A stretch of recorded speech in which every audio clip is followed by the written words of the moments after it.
Afternoon सर्वांना. आज आपण गुड आफ्टरनून. Good afternoon.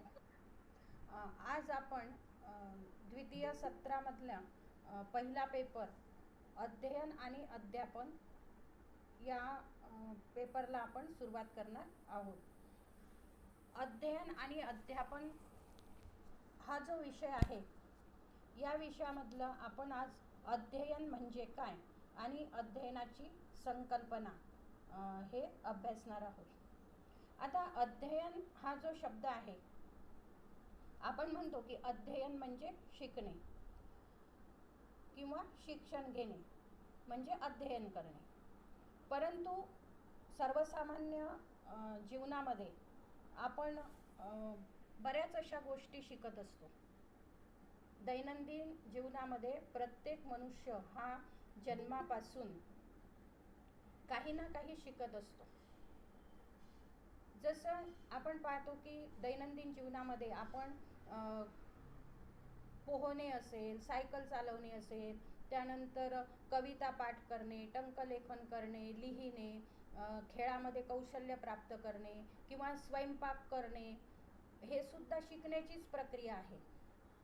त्यानंतर विविध तर्क करणे, त्या तर्कांच्या साह्याने किंवा विचार करून विविध प्रश्न सोडवण्याचा प्रयत्न करणे, अशा अनेक क्रिया प्रत्येक व्यक्ती दैनंदिन जीवनामध्ये करत असतो. आता ह्या ज्या सर्व क्रिया आहेत, या क्रियांचा समावेश हा शिक्षणामध्ये केला जातो. जे काही दैनंदिन जीवनामध्ये व्यक्ती अनुभव घेतो, या सर्व अनुभवांचा समावेश हा शिक्षण या प्रक्रियेमध्ये होत असतो. आता इतक्या ज्या ह्या विविध तऱ्हेच्या क्रिया आहेत, ह्या सर्व क्रिया समाविष्ट शिक्षणात असल्यामुळे त्याची अशी स्पेशली व्याख्या करणं ही थोडी अवघड जाते की नेमकं शिक्षण कशाला म्हणायचं. कारण की वरील जे आपण सर्व उदाहरणं बघितले आधी की पोहणे, सायकल चालवणे वगैरे, तर या उदाहरणावरून आपल्या लक्षात येईल की जितका व्यक्ती जास्तीत जास्त एखाद्या गोष्टीचा सराव करेल, अभ्यास करेल, तेवढ्या त्या गोष्टीमध्ये, म्हणजे समजा सायकल चालवण्याचा सराव असेल, लेखनाचा सराव असेल, त्याच्यामध्ये ती गोष्ट करताना, ती क्रिया करताना त्यामध्ये जर जास्तीत जास्त सराव असेल, त्याचा जर जास्तीत जास्त अभ्यास असेल, तर त्यामध्ये नैपुण्य प्राप्त करत असते.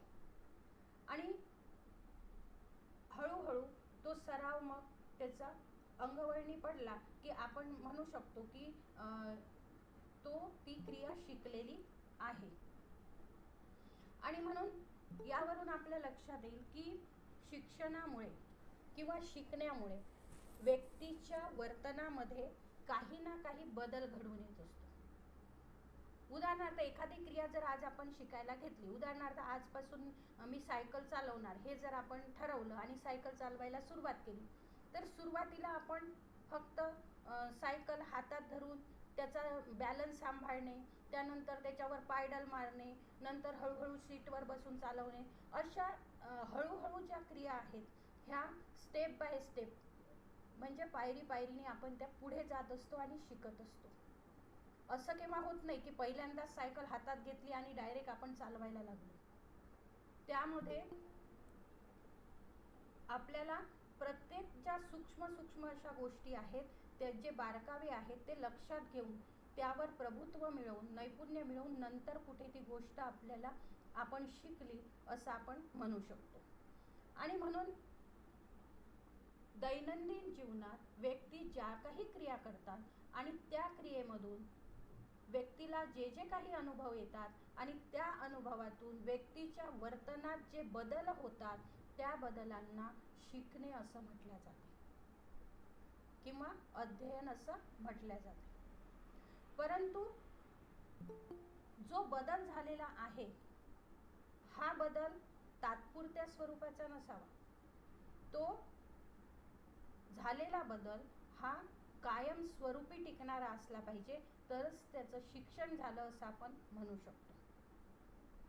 आता हा बदल कसा होतो दैनंदिन जीवनात? उदाहरणार्थ समजा एखादा विद्यार्थी असेल किंवा एखादा मुलगा असेल, तो आपण पाहतो की अतिशय शांत, सुस्वभावी, सरळ मार्गाने चालणारा, कधीही कोणाशी भांडण तंटा न करणारा, असा सुस्वभावी मुलगा जर एखाद्या वाईट संगतीमुळे मध्ये आला किंवा वाईट मित्रांच्या संगतीमध्ये आला आणि त्याच्यासोबत तो राहून हळूहळू तो त्याचेच गुण शिकतो आणि कालांतराने ज्याला आपण सुस्वभावी शांत असा समजला जाणारा मुलगा नंतर थोड्या थोड्या गोष्टींवरून चिडचिड करणे, मित्रांशी भांडणं करणे किंवा मग अरेरावीपणा करणे, खोडकरपणा करणे, अशा गोष्टी त्याच्या अंगी जर आल्या आणि त्याचप्रमाणे जर तो कायम वागू लागला तर त्याच्या वर्तनात झालेला बदल हा सुद्धा शिक्षणच आहे.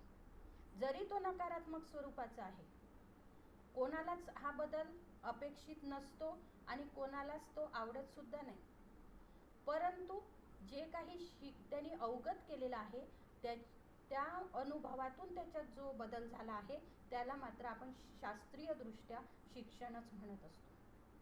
म्हणजे त्याचा अर्थ काय की शिक्षण हे नकारात्मक किंवा सकारात्मक असे दोन्ही अनुभवातून होत असते. आणि म्हणूनच आपण म्हणतो की विद्यार्थ्याने किंवा कोणत्याही मुलाने मुलीने हे चांगल्या संगतीत राहिलं पाहिजे, कारण की चांगल्या संगतीमुळे त्यांच्या अंगी येणारे गुण हे चांगले राहतात आणि त्यामुळे त्याचं व्यक्तिमत्व हे चांगलं घडू शकतं.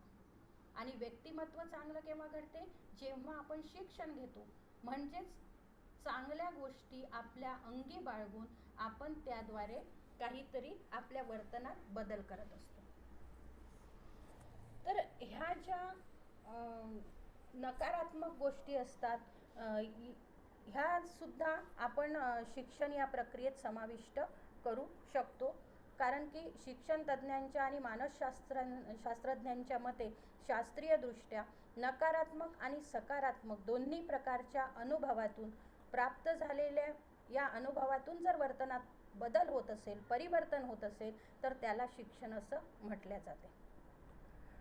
म्हणजेच यावरून आपल्याला शिक्षणाची व्याख्या काय करता येईल की शिक्षण म्हणजे व्यक्तीने आपल्या वर्तनामध्ये परिस्थितीचा उपयोग करून प्रयत्नपूर्वक घडवून आणलेले टिकाऊ स्वरूपाचे बदल म्हणजे शिक्षण. लक्षात घ्या की काय म्हटलंय शिक्षणामध्ये की परिस्थितीचा उपयोग करून, म्हणजे प्राप्त परिस्थितीमधून व्यक्ती आपल्या वर्तनामध्ये जे जे काही बदल करतो आणि ते बदल कायम स्वरूपाचे टिकाऊ स्वरूपाचे असतात त्याला शिक्षण असं म्हटले जाते. या व्याख्येवरून आपल्याला अध्ययन किंवा शिक्षण या संदर्भातल्या काही गोष्टी अशा स्पष्ट करता येतील की शिक्षणाने एखाद्या गुणांचा, मग ते गुण असतील म्हणजे सद्गुण असतील किंवा दुर्गुण असतील, त्यांचा विकास होतो. चांगल्या गोष्टी मनुष्याने शिकल्यात, अवगत केल्या, चांगले अनुभव प्राप्त केले तर त्याच्यामध्ये चांगला बदल घडवून येईल. व्यक्तीने जर वाईट गोष्टी आत्मसात केल्या, वाईट गोष्टींचा पाठपुरावा केला तर त्याच गोष्टी त्याच्या शिकण्यात येतील आणि त्यानुसार त्याच्या वर्तनात परिवर्तन होईल. म्हणून शिक्षणाने एखाद्या गुणांचा किंवा दुर्गुणाचा सुद्धा विकास होत असतो. दुसरं त्याचं सांगता येईल की झालेला बदल हा तात्पुरता नसावा. उदाहरणार्थ समजा एखादी शांत सुस्वभावी अशी व्यक्ती आहे, ती कधी कोणाशी भांडत नाही, चिडत नाही, परंतु एखाद्या वेळेस समजा त्या व्यक्तीवर अन्याय झाला, अत्याचार झाला आणि तर त्यावेळेस ती व्यक्ती जर रिॲक्ट होत असेल किंवा समोरच्याला उलटून उत्तरं देत असेल तर याचा अर्थ तिचं व्यक्तिमत्व बदललं असं नाही. परिस्थितीनुरूप ती त्या ठिकाणी वागत आहे, परंतु हा बदल कायमस्वरूपी झालेला आहे का? नाही. म्हणून किंवा बरेचदा आपण असं पाहतो की एखादी व्यक्ती अतिशय चिडखोर, भांडण तंटा करणारी असते, पण काही प्रसंगी ती प्रेमाने सुद्धा वागते, परंतु मूळ स्वभाव तिचा जो आहे तो कायम असतो. म्हणून झालेला बदल हा तात्पुरता नसावा. मूळ जे व्यक्तिमत्व आहे किंवा मूळ जो स्वभाव आहे त्या मूळ स्वभावामध्ये जर परिवर्तन होत असेल तुमचं आधीचं जे वर्तन आहे त्या वर्तनात जर परिवर्तन होत असेल तर त्या अनुभवांना आपण शिक्षण म्हणतो. म्हणून म्हटलं जातं की बदल हा तात्पुरत्या स्वरूपात झालेला नसावा. तिसरं असं सांगता येईल की अनुभवातून जो बदल घडून येतो वर्तनामध्ये, हा बदल प्रयत्नांमुळे घडून येत असतो. जितके तुम्ही जास्तीत जास्त प्रयत्न कराल, जितका जास्तीत जास्त सराव कराल, अभ्यास कराल, तेवढे अनुभव हे जास्त प्रगल्भ होतात आणि त्यामधून आपल्या वर्तनात परिवर्तन हे चांगल्या प्रकारे घडून येते. उदाहरणार्थ समजा लहान मूल आहे. लहान मुलांच्या प्रत्येक हालचालीकडे जर आपण लक्ष दिलं तर आपल्याला लक्षात येतं की सुरुवातीला मुलाला हातात वस्तू धरता येत नाही, खेळणी धरता येत नाही, पण ते सतत प्रयत्न करते आणि एक वेळ अशी येते की ते मूल ते वस्तू चांगल्या प्रकारे हातात धरू शकते. किंवा आपण मुलांशी खेळताना त्याचं खेळणं लपवतो आणि त्याला शोधायला सांगतो. तर सुरुवातीला त्याला कळत नाही, परंतु नंतर प्रयत्नाने शोध घेऊन एक वेळ अशी येते की त्या बाळाला समजते की आपली आई आपलं खेळणं कुठे लपवते, कशा प्रकारे लपवते आणि त्यानंतर ते सहजपणे ते शोधून काढू शकते. यासाठी काय आवश्यक असते? प्रयत्न, सातत्य, सराव आणि अभ्यास, ह्या गोष्टी त्यासाठी आवश्यक असतात शिकण्यासाठी. त्यानंतरचं हे सांगता येईल आपल्याला की हे जे अध्ययन आहे हे विकासावर अवलंबून असतं. जसं आता मी सांगितलं, बाळाचं उदाहरण दिलं, हातात वस्तू पकडणे किंवा वस्तूचा शोध घेणे, ह्या शारीरिक विकासावर अवलंबून असतं. स्नायूंचा विकास कसा झालेला आहे, शारीरिक विकास कसा झालेला आहे, त्यावर ह्या गोष्टी अवलंबून असतात. आणि म्हणून बाकीच्या अध्ययनाशी संबंधित क्रिया आहेत, ह्या प्रत्येक वयोगटानुसार त्या वयामध्ये त्याचा विकास हा होत असतो. त्यानंतर शिक्षण ही जी संज्ञा आहे, ही संज्ञा अतिशय व्यापक स्वरूपाची आहे. कारण शिक्षण या प्रक्रियेत अनुभवासोबतच संस्कार हे सुद्धा महत्त्वाचे असतात. संस्कार हा अर्थ त्यामध्ये अभिप्रेत आहे. आणि अध्ययन ही जी संज्ञा आहे, ही संज्ञा मर्यादित स्वरूपाची. बघा, आपण म्हणतो की त्यांनी शिक्षण घेतलं, पण शिक्षण घेण्यासाठी अध्ययन करावं लागतं, हे लक्षात घ्या. शिकलं म्हणजे अध्ययन केलं असं नाही, तर शिकण्यासाठी अध्ययन करावं लागते. आणि म्हणून शिक्षण आणि अध्ययन हे आपण सर्वसामान्य व्यवहारात जरी एका अर्थाने वापरत असू तरी त्यामध्ये मूलभूत फरक आहे. शिक्षण ही व्यापक संज्ञा आहे, तर अध्ययन ही मर्यादित अशी संज्ञा आहे. शिक्षणामध्ये संस्कार अभिप्रेत असतात, शिक्षणामध्ये विकास अभिप्रेत असतो, परंतु अध्ययन हे जे आहे, हे अध्ययन मात्र मर्यादित स्वरूपाचं असतं. आणि म्हणून नेमकं अध्ययन म्हणजे काय? आपण पाहतो की अध्ययन मनुष्यच करतो असं नाही, तर प्राणी सुद्धा अध्ययन करतात, प्राणी सुद्धा शिकतात. परंतु त्याला आपण प्राण्यांच्या शिकण्याला किंवा अध्ययनाला आपण शिक्षण म्हणू का? नाही. प्राणी शिक्षण घेतात असं म्हणतो का? नाही. कारण ते मर्यादित स्वरूपाचं असतं. आपण आपल्या घरी जर एखादा पाळीव कुत्रा असेल तर त्या कुत्र्याला आपण जर प्रेमाने गोंजारलं, त्याचे लाड केले, तर तो शेपटी हलवत वगैरे आपल्या जवळ येतो. परंतु तेच जर एखाद्या वेळेस आपण जर त्याला काठीने मारलं तर त्याला ते लक्षात राहतं की मग आपल्या हातात जर काठी दिसली तर ते कुत्रा आधीच दूर पळतो. म्हणजे काय की तो काहीतरी शिकला आहे, काठी पाहून तो दूर पळतो. समजा आपण उंदीर, घरामध्ये उंदीर झाले असतील, ते पकडण्यासाठी पिंजरा ठेवतो. सुरुवातीला त्या पिंजऱ्यामध्ये जे खाद्यपदार्थ असतात ते खाण्यासाठी उंदीर येतात. परंतु 2-3 दिवसानंतर, 4-5 दिवसानंतर जर तुम्ही निरीक्षण केलं तर असं लक्षात येतं की उंदरांच्या सुद्धा नंतर लक्षात येतं की या पिंजऱ्यामध्ये जर आपण खाद्यपदार्थ घेण्यासाठी गेलो तर अडकू शकतो. हे त्यांचं एक उंदीरसुद्धा त्यामधून काहीतरी शिकत असतात. आणि हे जे प्रयोग आहेत, हे प्रयोग मानसशास्त्रज्ञांनी विविध प्राण्यांवर करून ही संकल्पना मांडलेली आहे. म्हणून अध्ययन हे प्राण्यांचं सुद्धा होते, परंतु शिकणे ही जी गोष्ट आहे, शिक्षण जे आहे, शिक्षण मात्र मनुष्य प्राण्याचंच होत असतं. कारण शिक्षणामध्ये संस्कार अभिप्रेत असतात. म्हणून अध्ययन आणि शिक्षण ह्या दोन वेगवेगळ्या गोष्टी आहेत, त्यामध्ये खूप मोठा फरक आहे. म्हणून शिक्षण आणि अध्ययन यामध्ये आपल्याला तफावत दिसून येते, फरक दिसून येतो. तर नेमकं अध्ययन म्हणजे काय, ज्याला आपण अध्ययन म्हणजे शिकणे म्हणतो, इंग्रजीमध्ये त्याला लर्निंग असं म्हटलं जाते, की अध्ययन करणे. आपल्याला माहिती आहे मित्रांनो की व्यक्तीचा जो विकास आहे तो विकास तिच्या अध्ययन क्षमतेवर अवलंबून असतो. आणि व्यक्तिभिन्नता असते, व्यक्तिभेद असतात. प्रत्येक व्यक्तीची शारीरिक, मानसिक, बौद्धिक, सामाजिक घडण ही वेगवेगळी झालेली असते, वेगवेगळी असते. आणि त्यामुळे त्या व्यक्तीची अध्ययन क्षमता कशी आहे यावर त्याचा व्यक्तिमत्व विकास हा अवलंबून असतो.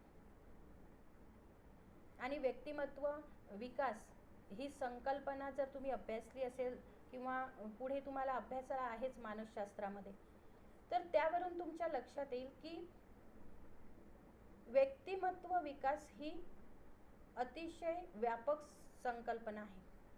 व्यक्तिमत्व विकासात सर्व अंगाचा विकास अभिप्रेत असतो. आणि शारीरिक, मानसिक, सामाजिक, बौद्धिक हे जे विकास आहेत, हे विकास परस्परावलंबी असतात, एकमेकांवर अवलंबून असतात. शारीरिक विकास चांगला झाला असेल तर बौद्धिक विकास चांगला होतो, बौद्धिक विकास चांगला असेल तर मानसिक विकास चांगला असतो. असा हा एकमेकांवर अवलंबून असा हा विकास आहे. आणि म्हणून अध्ययन सुद्धा व्यक्तीच्या अध्ययन क्षमतेवर अवलंबून असतो.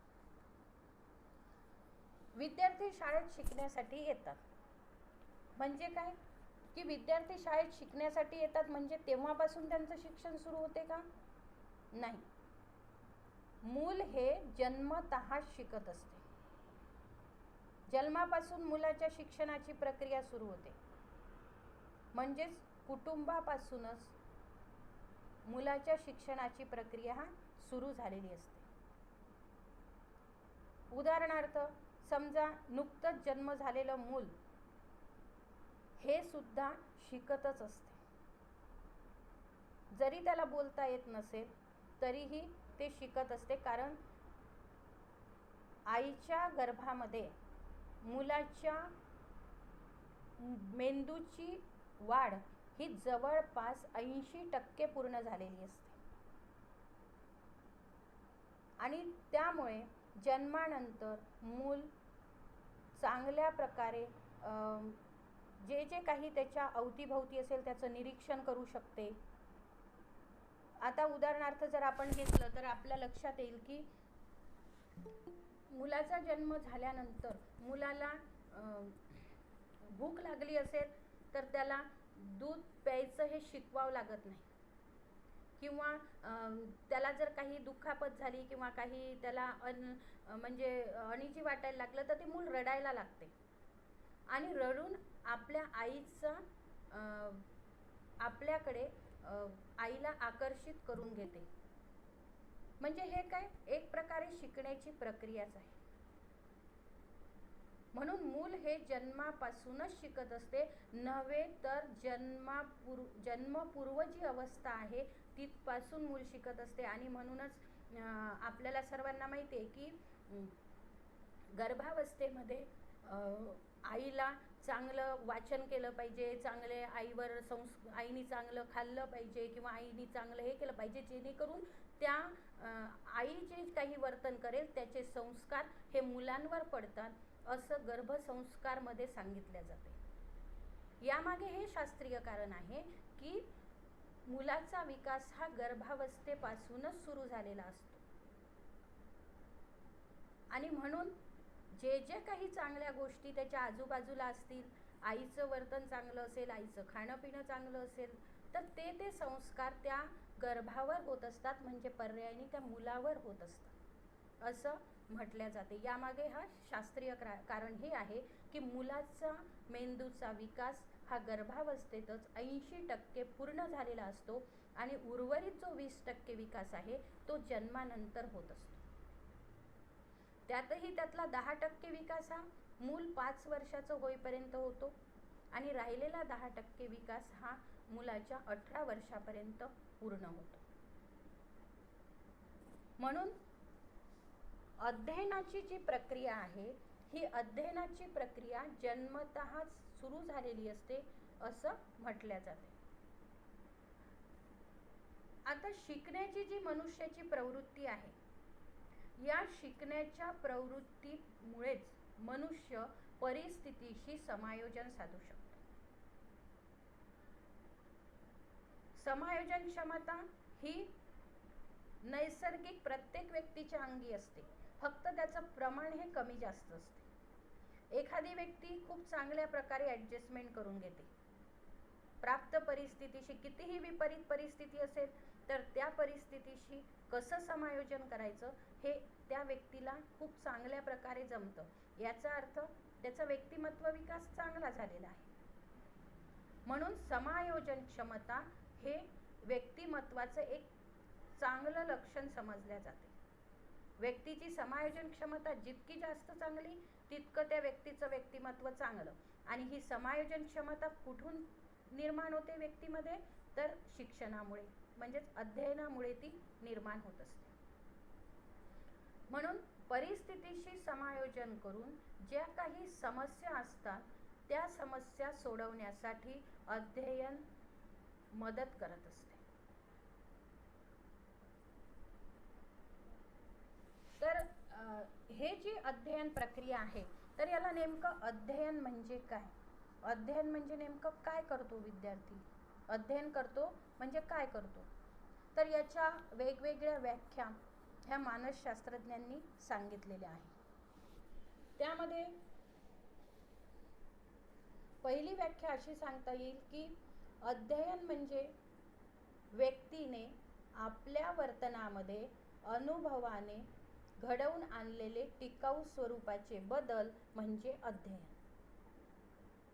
आताच आपण सांगितलं की जे काही बदल व्यक्तीच्या वर्तनात होतात ते टिकाऊ स्वरूपाचे असले पाहिजे, कायम स्वरूपाचे असले पाहिजे, तर त्या बदलांना आपण अध्ययन म्हणू शकतो. दुसरी व्याख्या अशी आहे की प्रशिक्षणाने अथवा सरावाने वर्तनात परिवर्तन होणे म्हणजे अध्ययन. बघा, प्रशिक्षणाने अथवा सरावाने वर्तनात परिवर्तन होणे म्हणजे अध्ययन. ही व्याख्या आहे हिडगार्ड या मानसशास्त्रज्ञांची. हिडगार्ड या मानसशास्त्रज्ञांनी ही व्याख्या केलेली आहे की प्रशिक्षण घेतल्यानंतर किंवा सराव केल्यानंतर जे काही अनुभव आपल्याला प्राप्त होतात आणि त्या अनुभवातून जे नैपुण्य प्राप्त होते तेव्हा आपण त्या व्यक्तीचं अध्ययन झालं असं म्हणू शकतो. त्यानंतरची व्याख्या आहे की अध्ययन म्हणजे व्यक्तीच्या वर्तनात प्रयत्नाने घडून येणारा व मोजमाप करण्यायोग्य असा सुधारणात्मक बदल म्हणजे अध्ययन होय. लक्षात घ्या की वर्तनात प्रयत्नाने घडून येणारा बदल, पण कसा? मोजमाप करण्यायोग्य. त्याचं मोजमाप करता आलं पाहिजे की किती बदल झाला. त्याला अध्ययन असं म्हटलं आहे. आता विद्यार्थी जेव्हा वर्गामध्ये शिकतात, विविध विषय शिकतात, तेव्हा विषय शिकल्यानंतर तो विषय त्या विद्यार्थ्यांना कितपत समजला,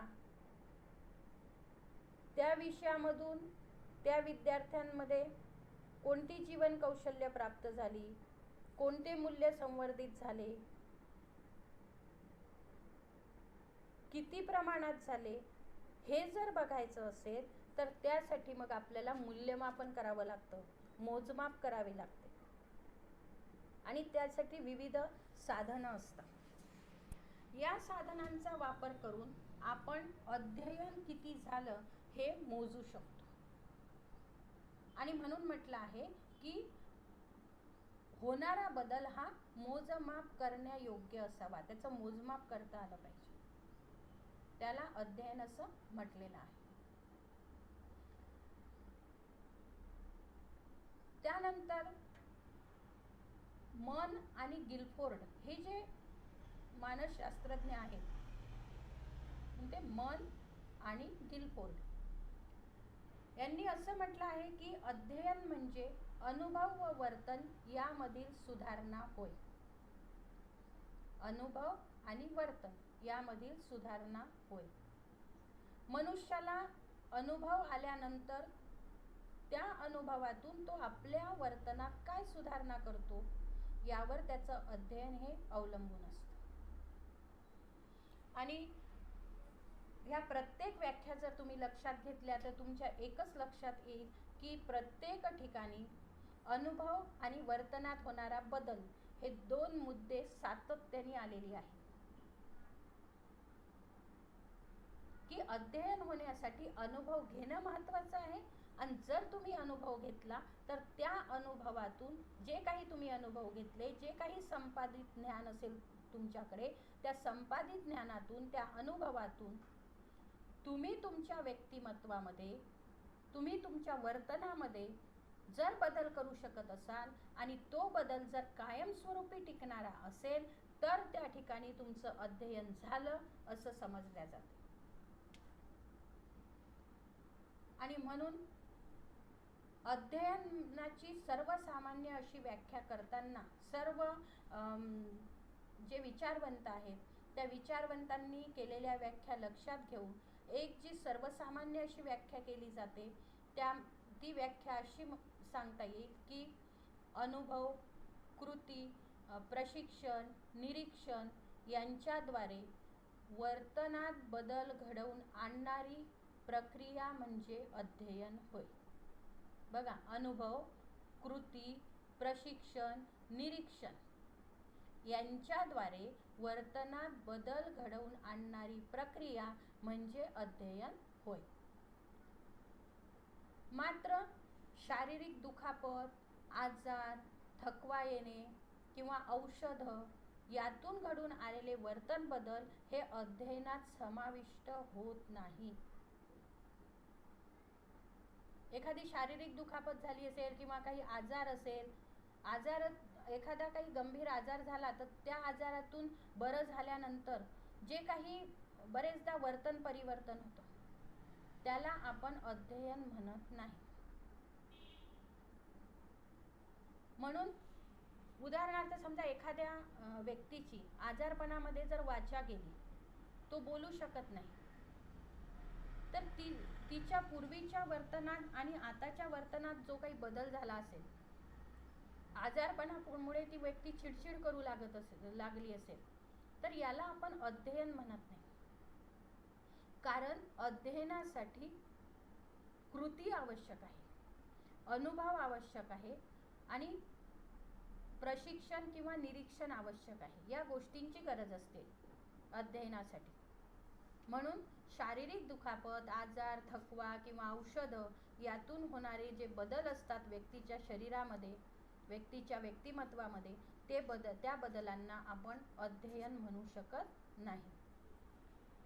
यावरून तुमच्या लक्षात आलं असेल की अध्ययन म्हणजे नेमकं काय. गिलफोर्ड यांनी सुद्धा अध्ययन म्हणजे एका वर्तनामुळे दुसऱ्या वर्तनात घडून येणारे कोणतेही परिवर्तन अशीच व्याख्या केलेली आहे. म्हणजे यावरून तुमच्या लक्षात आलं असेल की अध्ययन ही संकल्पना स्पष्ट करताना दोन मुद्दे आपल्या लक्षात घ्यावे लागतात. एक म्हणजे अनुभव आणि त्या अनुभवातून होणारे वर्तन बदल, आणि ते होणारे वर्तन बदल हे कायमस्वरूपी टिकणारे असले पाहिजे. तर हे तीन मुद्दे जर लक्षात घेतले तर आपल्याला अध्ययन ही संकल्पना स्पष्ट करता येते. म्हणून थोडक्यात आता अध्ययन म्हणजे काय असं जर विचारलं तर अध्ययन म्हणजे अनुभवामुळे घडवून आणलेले टिकाऊ स्वरूपाचे बदल. अध्ययन म्हणजे वर्तनात प्रयत्नाने घडवून येणारा बदल. अध्ययन म्हणजे सुधारणात्मक बदल. आणि अध्ययन म्हणजे अनुभव व वर्तन यामधील सुधारणा म्हणजे अध्ययन. असं आपण अध्ययनाची व्याख्या करू शकतो. त्यानंतर मानसशास्त्रज्ञांनी अध्ययन म्हणजे काय नेमकी ही संकल्पना स्पष्ट करताना असं सुद्धा सांगितलं आहे की अध्ययन म्हणजे व्यक्तीने आपल्या वर्तनामध्ये परिस्थितीशी समायोजन साधत परिस्थितीचा उपयोग करून प्रयत्नाने घडवून आणलेले टिकाऊ स्वरूपाचे बदल होय. बघा, समायोजन ही अतिशय महत्त्वाची बाब आहे. समायोजन क्षमता कशी आहे यावर आपलं व्यक्तिमत्व हे अवलंबून असतं. आता उदाहरणार्थ समजा तुम्ही BEdला प्रवेशित झालात, आजूबाजूचे दूरदूरचे विद्यार्थी असतात, त्यांना वसतिगृहामध्ये राहावं लागतं. मग अशा वेळी आपण वेगवेगळ्या सामाजिक परिस्थितीतून आलेले, वेगवेगळ्या आर्थिक परिस्थितीतून आलेले, वेगवेगळ्या प्रादेशिक भूभागातून आलेले असे विद्यार्थी असतात, ज्यांनी एकमेकांशी केव्हा भेटलेले नसतात, बोललेले नसतात. परंतु आपलं उद्दिष्ट साध्य करण्यासाठी जेव्हा आपल्याला एकमेकांसोबत राहावं लागते तेव्हा आपल्याला समायोजन साधावं लागतं. बरेचदा आपल्या मित्रांशी काही बाबतीत पटतही नाही, परंतु आपण ते पटवून घेतो, कारण आपल्याला त्याची मैत्री तोडायची नसते. किंवा आपल्या रूम पार्टनर असेल, त्याचं आपल्याला बऱ्याचशा गोष्टी पटत नाही, पण आपण त्याच्याशी समायोजन साधत असतो, ॲडजस्टमेंट ज्याला आपण म्हणतो, ॲडजस्ट करत असतो. आणि ही जी ॲडजस्टमेंट आहे किंवा ही जी समायोजनाची प्रक्रिया आहे, ही कोणता मनुष्य किती चांगल्या प्रकारे करतो यावर त्याचं व्यक्तिमत्व ठरत असते. आपण पाहतो की एखाद्या व्यक्तीचं काही विशिष्टच व्यक्तींशी पटते, परंतु एखादी व्यक्ती असं असते की तिचं कोणाशीही पटते. चांगल्या वृत्तीचे लोक असो, वाईट वृत्तीचे लोक असो, सतत भांडणारे असो किंवा प्रेमाने वागणारे असो, कोणत्याही व्यक्तीशी त्या व्यक्तीचं पटते. यावरून आपण काय म्हणतो की ती व्यक्ती किती चांगली आहे की तिचं कोणाशीच भांडण नाही, सर्वांशी तिचं पटतं. म्हणजे यावरून आपण त्या व्यक्तीच्या व्यक्तिमत्वाचा एक प्रकारे आढावा घेत असतो. ते व्यक्तिमत्व कसं आहे हे अप्रत्यक्षरित्या आपण सांगत असतो. म्हणून समायोजन क्षमता. मॅम आवाज नाही येत आहे, अडकत येत आहे. हॅलो, येतो का आवाज? तुमचा आवाज अडकत येत आहे मॅम. आता येतो? हो मॅम, येत आहे आता. हो, आता येतो. तर समायोजन क्षमता ही व्यक्तिमत्वाचं महत्त्वाचा असा पैलू आहे आणि ही समायोजन क्षमता आपल्याला अध्ययनातून प्राप्त होत असते. म्हणून अध्ययन म्हणजे व्यक्तीने आपल्या वर्तनात परिवर्तन घडवून आणण्यासाठी परिस्थितीशी केलेलं समायोजन असं सुद्धा अध्ययनाची व्याख्या केली जाते. त्यानंतर अध्ययनाची एक शेवटची अशी व्याख्या सांगितली आहे, ती म्हणजे ज्या प्रक्रियेमुळे व्यक्ती आपल्या अनुभवाद्वारे, कृतीद्वारे विशिष्ट हेतूच्या प्राप्तीसाठी आपल्या वर्तनात बदल घडवून आणते व परिणामतः तो हेतू साध्य करण्यासाठी परिस्थितीशी जमवून घेते, काही कौशल्य, अभिवृत्ती व ज्ञान मिळवते, त्या प्रक्रियेला अध्ययन असं म्हणतात. या व्याख्येमध्ये सुद्धा अनुभव, कृती याला महत्त्व दिलंय की कोणतेही अध्ययन व्हायचं असेल, माहितीचं संपादन करायचं असेल तर त्यासाठी अनुभव घेणं महत्त्वाचे आहे, कृती करणं महत्त्वाची आहे.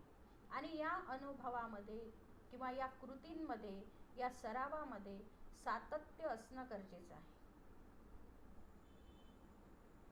आणि आपण मनुष्य प्राणी ही कृती कशासाठी करतो, कशासाठी अध्ययन करत असतो, तर प्रत्येक कृतीमागे काहीतरी विशिष्ट हेतू असतो. आता समजा तुम्ही हे व्याख्यान ऐकत आहात, का ऐकत आहात? विनाकारण ऐकायला बसलो का आपण? नाही. आपला काहीतरी विशिष्ट उद्देश आहे. उद्देश काय आहे की मी बीएडला प्रवेश घेतला आहे, मला बीएड चांगल्या मार्काने पास व्हायचं आहे, हा माझा उद्देश आहे. आणि त्यासाठी मग मला मार्गदर्शनाची गरज आहे. त्यासाठी बीएडचा अभ्यास जर पूर्ण करायचा असेल तर त्यासाठी आपल्याला नोट्स आवश्यक असतात. आवाज येतो?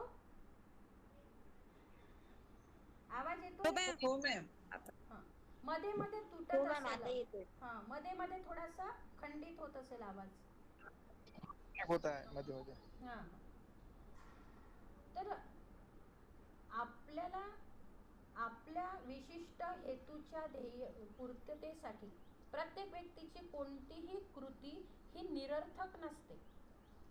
कोणत्या तरी उद्देशाने ती कृती आपण करत असतो. उदाहरणार्थ, मनुष्याची भूक लागणे ही मूलभूत गरज आहे. भूक लागल्यानंतर आपला हेतू काय आहे मग? की आता आपल्याला आपलं उद्दिष्ट काय आहे की आपल्याला काहीतरी अन्न प्राप्त करणे, जेणेकरून आपली गरज पूर्ण होईल, आपली भूक पूर्ण होईल. आणि ही गरज पूर्ण करण्यासाठी मग आपण प्रयत्न करतो. प्रयत्नातून आपल्याला खायला मिळते आणि तेव्हा कुठे आपली भूक पूर्ण होते, म्हणजे आपला उद्देश पूर्ण होतो. म्हणून कोणतीही कृती ही गरजेतून होत असते, त्यामागे विशिष्ट हेतू असतो. आणि या विशिष्ट हेतूच्या पूर्ततेसाठी मनुष्य ज्या ज्या काही कृती करतो, ज्या क्रिया करतो, त्यातून जे अनुभव त्याला मिळतात, त्या अनुभवातून तो शिकत जातो आणि आपल्या हेतूची पूर्तता करण्याचा, आपल्या उद्दिष्टांची पूर्तता करण्याचा प्रयत्न करत असतो. त्यासाठी आपला हेतू साध्य करण्यासाठी त्याला परिस्थितीशी समायोजन करावं लागते, काही कौशल्य आत्मसात करावी लागतात, अभिवृत्ती विकसित करावी लागते. अभिवृत्ती म्हणजे स्वतःला व्यक्त करणे. आपण कशा प्रकारे समाजाशी, मित्रमैत्रिणींशी, आपल्या कुटुंबाशी कशा प्रकारे आंतरक्रिया करतो, देवाणघेवाण करतो, आपण कशा प्रकारे व्यक्त होतो, यावर सुद्धा आपलं अध्ययन हे अवलंबून असतं. आणि त्यामधून व्यक्ती ज्ञान मिळवते. ही जी संपूर्ण प्रक्रिया आहे, या प्रक्रियेला अध्ययन असं म्हटलेलं आहे. म्हणजेच अध्ययन या प्रक्रियेत कोणकोणत्या गोष्टी समाविष्ट आहेत असं आपल्या लक्षात येईल. एक म्हणजे गरज, म्हणजे गरजेतून कृती होत असते. आणि त्यानंतर कृतीमधून अनुभव प्राप्त होतात. अनुभवातून विशिष्ट ज्ञान संपादन केले जाते, आपल्या वर्तनात बदल केले जातात आणि त्यातून अध्ययने घडत असते. या प्रकारे आपल्याला अध्ययन ही संकल्पना स्पष्ट करता येते. आणि म्हणून अध्ययन म्हणजे वर्तनात होणारे कायम स्वरूपी बदल म्हणजे अध्ययन असं म्हटलं जातं.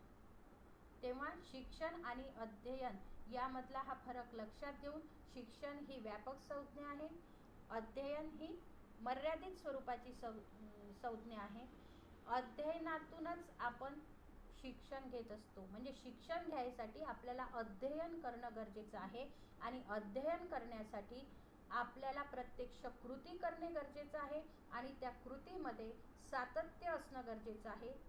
निरंतरता त्यामध्ये पाहिजे, त्याचा अभ्यास पाहिजे, त्याचा सराव पाहिजे, तेव्हा ते अध्ययन चांगल्या प्रकारे होऊ शकते. ही झाली अध्ययनाची संकल्पना.